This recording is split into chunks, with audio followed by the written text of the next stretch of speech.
Coming up, sometimes I get things completely wrong. There are times where I listen back and I think, what were we thinking? Pretty niche and geeky. I could do it when I was about 8 or 9. Comment tu dis ça? Made it sound like a really cool. It is really cool. At the point where you sang loser. They're very tight, actually. Yeah, it is difficult in that sense to sort of come up with something just from that. Tight and really neatly done. Something like Assassin's Creed, it's all about the acting. Sinking them into the mortar and twiddling them a bit. He was happy doing it, wasn't he? Either violent or terrified. Depends how long the cleaning up takes always. Well, I think that speaks volumes. And now, enjoy the podcast. How do you say that? How do you say that? How do you say that? How do you say that? Hello and welcome to How Do You Say That, sponsored by BritishVoiceover.co.uk. This is my co-host, Mark Rice. Oh yes, hello. And that's my co-host, Sam Boffin. Hello, Sam. Hello. Every week, we ask the question, how do you say that? By inviting a special guest onto the show, and we all bring scripts and we all have a go at voicing them. Indeed, because there isn't just one way to read a script. Obviously, there are lots of different ways. So we always start with a bit of true or false. So, Sam, here's one from me. I can juggle with 4 balls or 4 beanbags or 4 pens or whatever, 4 of them. True or false? Oh, God, I would love to think that you can. I have to say, I cannot juggle. I'm rubbish at things like that. I'm going to say true. It was true. It is no longer true. I could do it when I was about 8 or 9. And then I hit puberty and completely lost my hand-eye coordination. No. So I cannot do it now. And my sister will tell you, my spatial awareness is terrible. Terrible. So, yeah, was able to, not able to anymore. Wow. Hey-ho. Okay. That's very interesting. Right, Mark. I have a touch typing speed of over 60 words per minute. Is that true or false? Well, I think that would be a good skill for you, but you're more of an actor than a typist. I'm going to say false. It's true. My dad, when I said to my dad that I wanted to be an actor, he said, brilliant, learn how to do shorthand and typing, because he said you'll be doing a lot of that in between. And he was right. It was a really, really useful thing to have, I have to say. Phenomenal. Well, of course, we also have our very special guest with us, voice actor André Refig. Hello, André. Hello. It's lovely to have you here. It's a pleasure to be here. Let's find out a little bit more about André, Sam. Yes, absolutely. So André is a bilingual actor and voiceover with a native accent in both French and English, and he works roughly 50-50 in each. He specialises in corporate and video games, but has also voiced TV and radio commercials, audio dramas, animations, well, everything really, ELT, audiobooks, plenty of dubbing, ADR. Wow. Well, he's worked for lots of different games franchises as well, including Assassin's Creed, Cyberpunk, Dying Light, Formula 1 and more. And on screen, he's been in TV series such as Killing Eve and We Were the Lucky Ones. Plus, he's been an onstage actor professionally since 2008, most proudly, of course, having been in the original cast of the current West End production of Cabaret, where he originated the roles of Max and Herman and was Eddie Redmayne's understudy as MC. Phenomenal. He has 2 young boys, the eldest of which is also starting in voiceover at the tender age of 7. Wow. And in the, I suspect, non-existent spare time, he enjoys baking. Welcome along, André. What a career so far. Have you got a fun fact for us? I do. So this is pretty niche and geeky, but I have a bacon Airbus number of 7. Whoa. Explain. Yes, you're going to have to explain that. You all know the actor Kevin Bacon. Yes. And there's this sort of fairly famous thing called the Bacon number, which is every actor has a certain degree of separation because he's so prolific. He's been in so many different films with so many different actors. Well, in the world of mathematics, there's a chap called Paul Erdős, who was a Hungarian mathematician who was also really prolific and wrote loads of papers with loads of co-authors.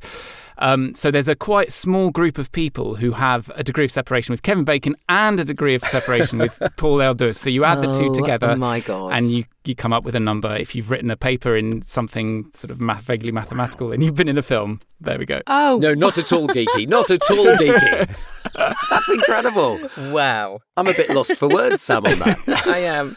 So on that note, let's have a look at our first script of the show and ask, how do you say that? How do you say that? Okay, you two, so I've brought a script that is an infomercial for you. Woof. Okay. Infomercial, right. So I did this a few weeks ago, and it's running now. But you know the bit in between where the presenters are doing all the infomercial-y stuff? There's the bit that is the call to action, which is all the information condensed down. Oh, this is Shopping Channel infomercial. Yes, like direct response television, DRTV. Right. Yeah, I thought that was an advert. I just assumed it was an advert. Me too. No. There's a very specific style with this kind of infomercial. So think to what you have seen before, because it is that kind of style. And what have you never seen? Yes, that's what I was going to say. Don't think I've ever seen that. It's quite powerful. It's quite in your face. It is a call to action. Is it a bit sort of, not tongue-in-cheek, but sort of a little bit like we're having fun here sort of thing? Or You could certainly do it that way, absolutely. Right. But you have to, less tongue-in-cheek as in taking the mick. No, yeah. But a nod to the fact that you know what you're doing. Yeah, okay. Okay. But the good thing for you, Sam, is there's no time constraint here. I mean, I did it to pictures. I assumed this was a 30. No, I did it to pictures, but there is no time constraint. No. So what you're saying is what you're seeing. Good. So in that first paragraph, when your tyre goes flat, you're seeing a flat tyre. A woman is like, doesn't know what to do. And then she reaches for the product, which is called Inflate Pro, you know? Okay. Right. Well, I'll have a go at this. I can see it's totally in my wheelhouse. Okay. Right. So what do you do when your tyre goes flat and there's no air anywhere to fix that? You reach for Inflate Pro, the smart, fast, hands-free way to fill it up with air. Inflate Pro is so advanced it has a built-in smart pressure digital sensor that gauges and automatically stops when the set tyre pressure is reached. Plus, it can be 100% hands-free. You simply set the target pressure and walk away, keeping you out of harm's way.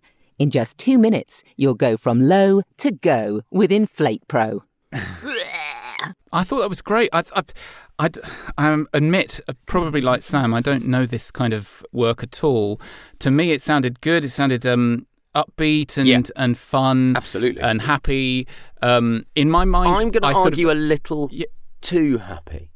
Oh, I thought it went happy. A bit too smiley for me. I think it's slightly more serious than that. I loved it. I thought you actually got through that, and the messaging came across nicely, because it is all about the messaging, really, with something like this. Yeah, the call to action. Mm-hmm.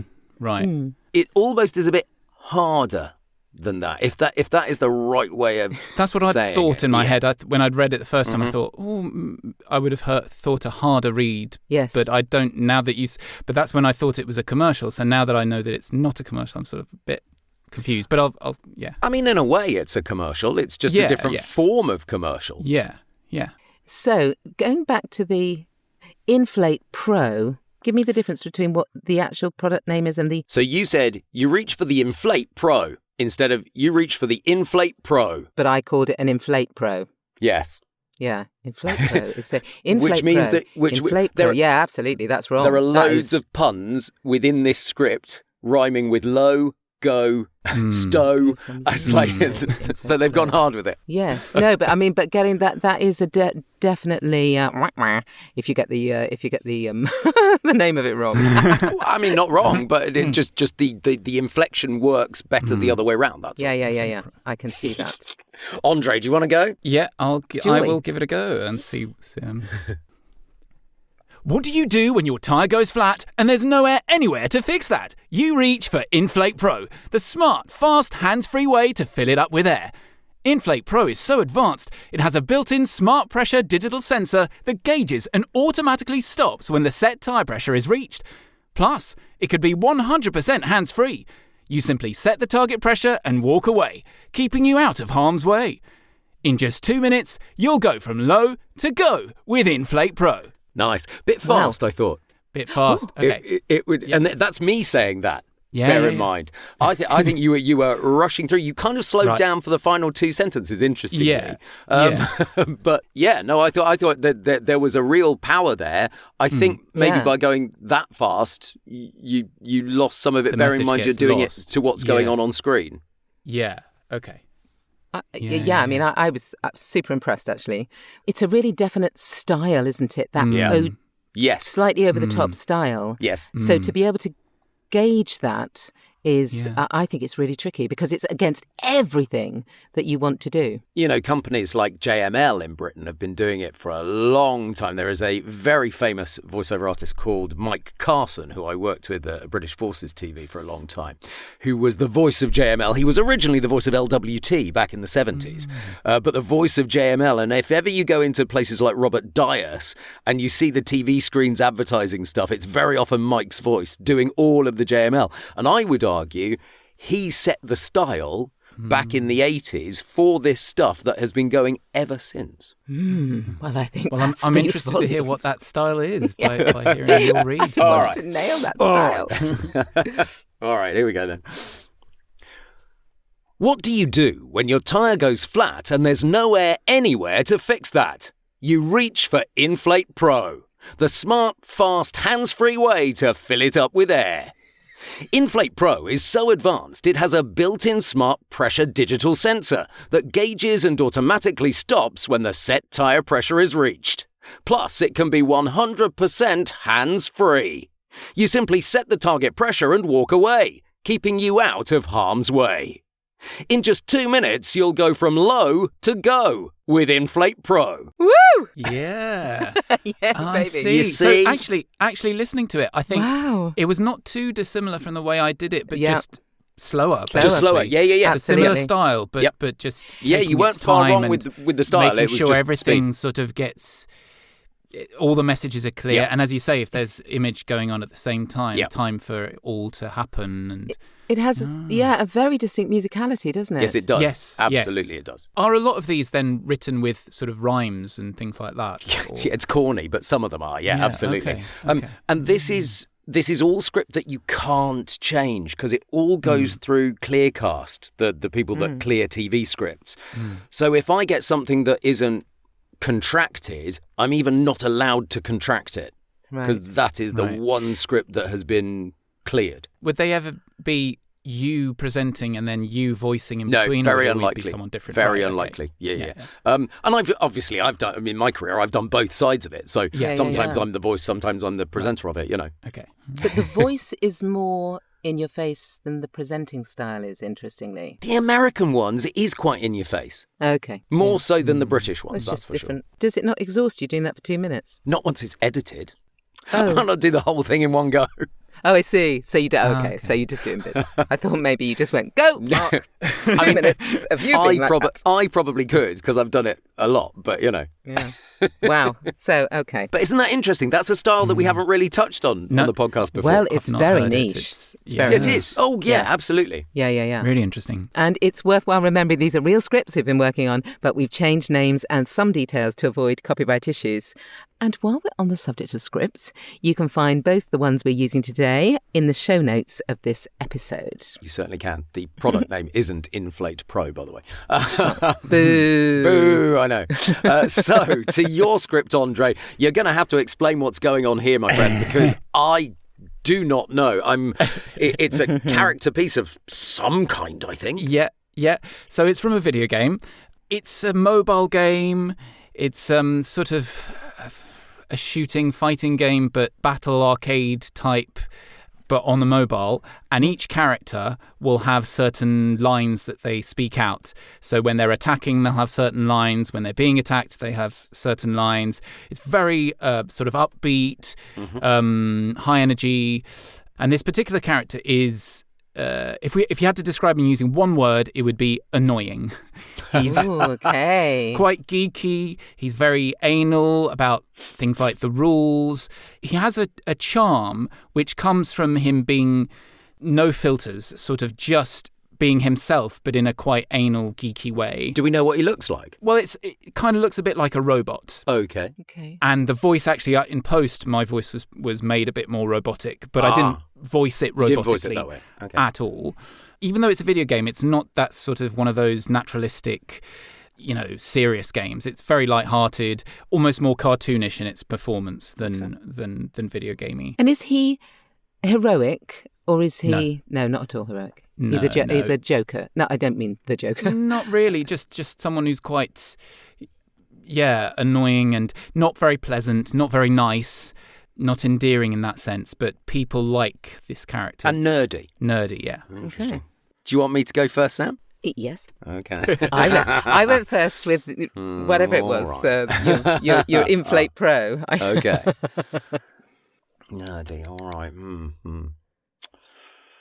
Dice, baby. Dice to meet you. You appear to have had a critical failure. You clearly forgot to read subsection 37 of Rule 749, loser. Cheat mode enabled. Time for some dicey hacks. But my calculations. Losing to a noob. Perfect.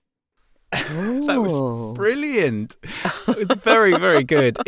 I thought the character was just right. He was slightly camper than I thought he was going to come out as. He was. But I think that's okay. I think it suits the character, and it's absolutely along the right sort of lines. I think maybe I would say slightly faster, maybe a bit more energy, but not a huge amount. Like it's very much along the right lines. Wow. So notch it up by another 25%. Okay. Yeah.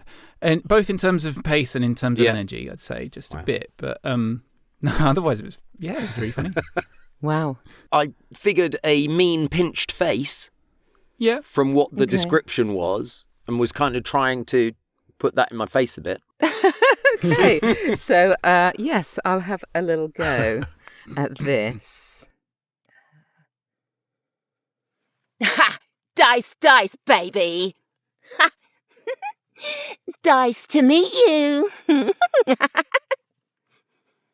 You appear to have a critical failure. You clearly forgot to read subsection 37 of Rule 749. Loser! Cheat mode enabled. Time for some dicey hacks. But my calculations. Oh, losing to a noob. Perfect. I like it. That was great. It was very funny and quite suited to this game, the sort of right sort of style.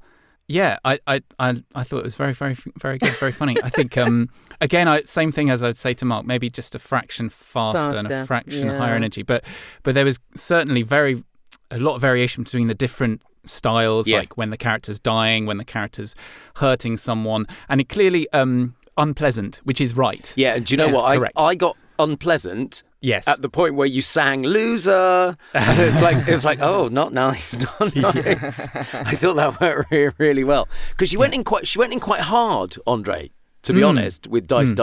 Difficult. I think out of context to know how to use a line like that. Well, the thing is, all of these lines are independent lines. They don't come after another line. They don't come before another line. They're sort of standalone call-outs. So they are. Yeah, it is difficult in that sense to sort of come up with something just from that. Totally. And certainly the weird thing about the special move, I was kind of imagining her, because of course I was a her, kind of imagining her having a special move, having a jump in fact, for the first one, for the cheat mode enabled, it was a jump in my mind at any rate. Yeah, that's great. Nice. And then something slightly different for the dicey hacks. Well, obviously dice is a big thing with presumably, this person. yes. Yeah.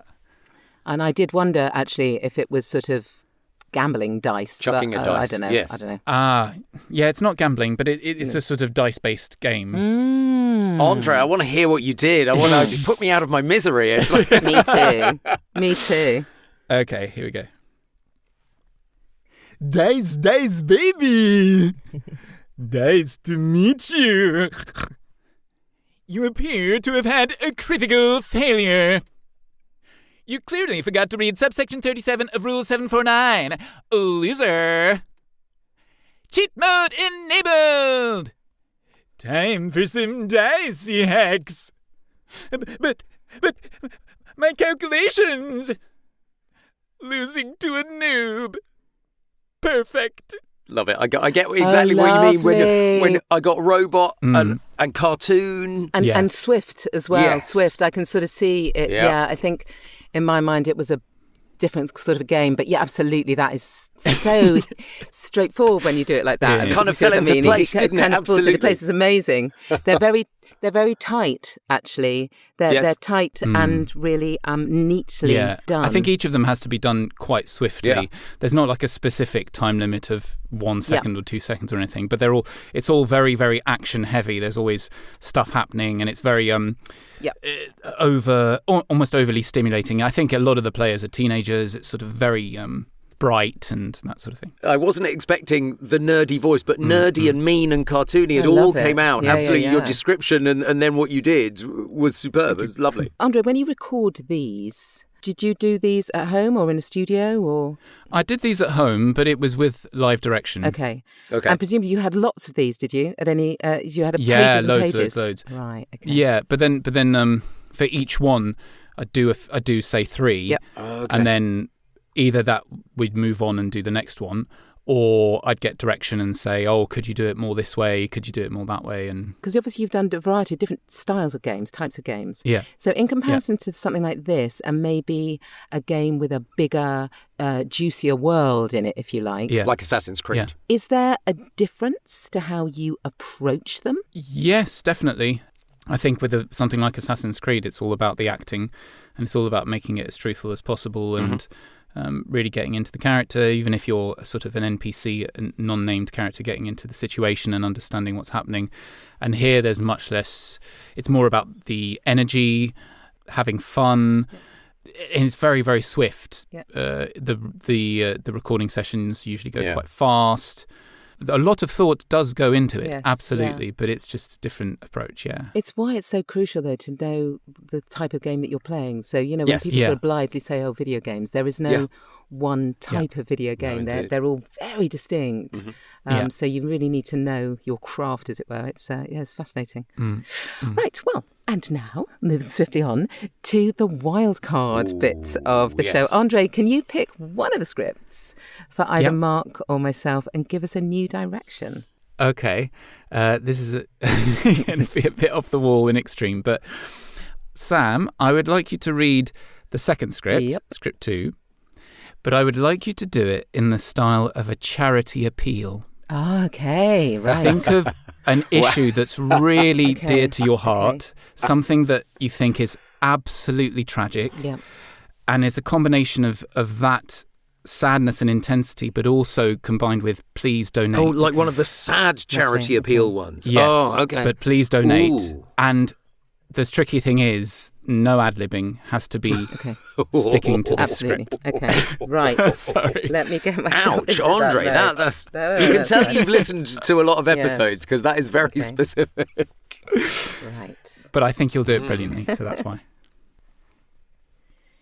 Dice, dice, baby. Dice to meet you. You appear to have had a critical failure. You clearly forgot to read subsection 37 of Rule 749. Loser. Cheat mode enabled. Time for some dicey hacks. But my calculations. Losing to a noob. Perfect. I love that. That was brilliant. I had to completely turn my game down because I was laughing so I was in the much. corner of my booth giggling to myself. I did wonder if you would get to cheat mode enabled and that would be the give money now. Which it could have gone that way, but I thought the way you did it was lovely because it kept the kind of subdued feel. They don't. They weave those sort of charity ads. I think they weave quite gently into. Agreed. But really, this needs your help. So please donate now at blah blah blah. They don't change massively. I did think that if I did it again, I would make that more. I say this with but this the combination of those words and the way you read it was just so funny. Love it. So funny. And I kind of know the music that they would have used underneath it as well. And then you'd get to the line at the end that goes, please and thank you. Yeah. Exactly. And you didn't break character? Not at There all. was no smirking, no, Loved it. no nothing. It was Very great. good, Sam. Very good. Good. Okay, Andre, I've got one for you. Yeah. I'm going to get you to do script 1, the Inflate Pro. Yep. But I'd Yep. like you to be a character that is based on a balloon. A big, squeaking balloon that is that is inflated to the maximum point. Okay. And you're a bit worried that actually if you go anywhere near the Inflate Pro, you're going to pop. Oh, nice. And so there's some real jeopardy going on there. Yeah, okay. Right, okay, here we go. What do you do when your tyre goes flat and there's nowhere anywhere to fix that? You reach for Inflate Pro, the smart, fast, hands-free way to fill it up with air.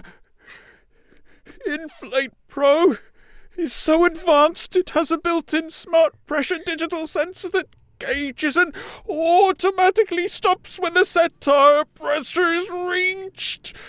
Plus, it can be 100% hands-free. You simply set the target pressure and walk away, keeping you out of harm's way.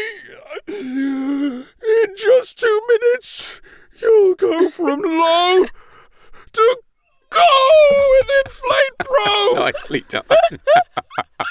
Do you know, I was so invested in that character because the more you went in, it was like I could feel getting more and more jeopardy as he got bigger and bigger.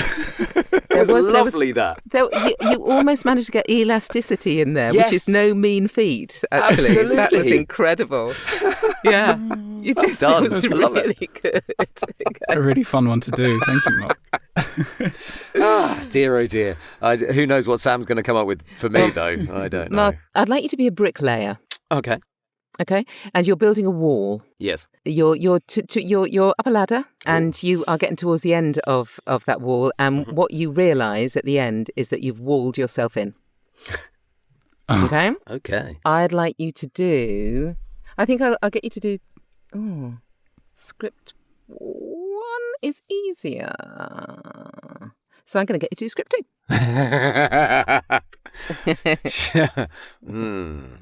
Okay. Okay. Brilliant. All right. So bricklayer. Okay. All right. On the building side. Dice. Dice. Baby. Oh, dice to meet you. Oh, you appear to have had a critical failure. Oh, no. It's like, you clearly forgot to read subsection 37 of Rule 749. Oh, loser. Oh, cheat mode enabled. Nice. Time for some dicey hacks. But, hello? My calculations. Losing to... Perfect. Do you know what I loved about that was that I could see you putting the bricks down and, you know, kind of jolting them into the... I was miming putting the bricks down. I was acting putting the bricks down, so I'm glad that came across. You know, sinking them into the mortar and twiddling them a bit and then getting the next one in. And You had a really three-dimensional character there. You were very self-satisfied. He was happy doing it, wasn't he? Yeah, very proud of what you've done and quite complacent almost until he really... I turned around. Did you? In my booth and kind of saw the brick wall in front of me and it's like, balls. Yeah. Do you know what was really interesting? I don't know what you were doing in terms of proximity to Mike, as it were, through that, but it felt very lively in that it felt very alive, if you see what I mean, so that you weren't, it did feel as though it had movement in it and that you were actually, being real. Good. What were you moving? I was moving. Yeah, I was moving. But there was definitely, liveliness there. So interesting. It's a rather good wild card all around. So I think we can job, give ourselves a round of guys. applause. Absolutely. Very nice. Well, as always, we've put the scripts in the show notes so you can have a try yourself at home. Yes, you absolutely can. Now, André, we're going to stick to character work because I'm fascinated. You do so much stuff. What kind of characters do you love creating? For audio work if you like, but you can go off-piste and do stage work if you like. But what kind of characters do you love creating and why? What's your favourite thing to get your teeth into? I like characters, sort of what you would describe as the opposite of a hero, sort of someone who's a bit more odd, maybe. Yeah. Certainly I do a lot of the geeky character, but not just that. I like things that are quite far removed from who I am. So because the two main areas in which I work are, one is the corporate, very conversational, very naturalistic, as close to normal speech as you can get. Yeah.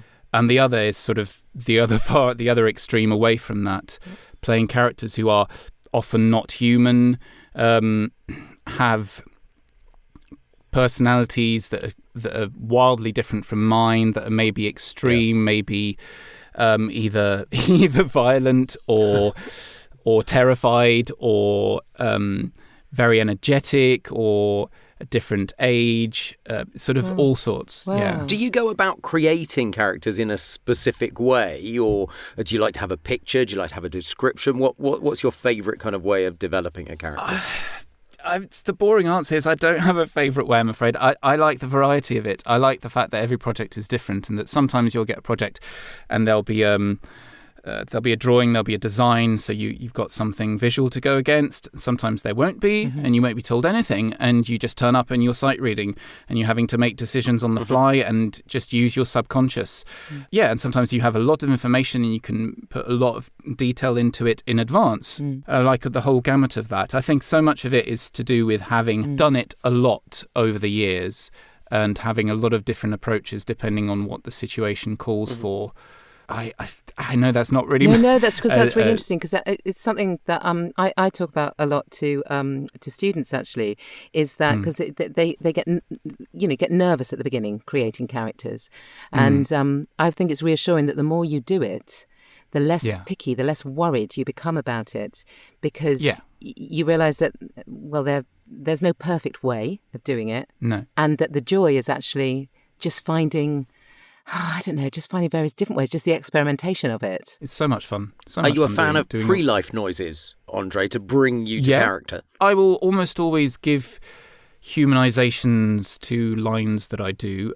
This particular game was an exception because it's very, fast and you have to just say those lines. But a lot of the time I will, humanize and give pre-life as well. But again, it's not something I necessarily use. Yeah. I'm not wedded to one way of doing things. And do you do games in both French and English? Obviously, we've concentrated on your English side here during the podcast, but you do it in French as well, do you? I do. I've dubbed games into French. So it's quite different because dubbing is you're almost restricted in a way by what the original performance is. So you don't have as much freedom. You have freedom, but within a very limited set of boundaries. In those situations, it's more about trying to match the original performance while making it truthful to you. So it's interesting and challenging and exciting in itself, but it's not quite the same thing because you don't have the whole freedom of creating it from scratch. And to be honest, I do prefer creating it from scratch, as it were. Okay. André, it's been fascinating. Thank you so much for coming on the podcast. I hope you've enjoyed it. It's been a pleasure. I've loved it. Laughed a lot.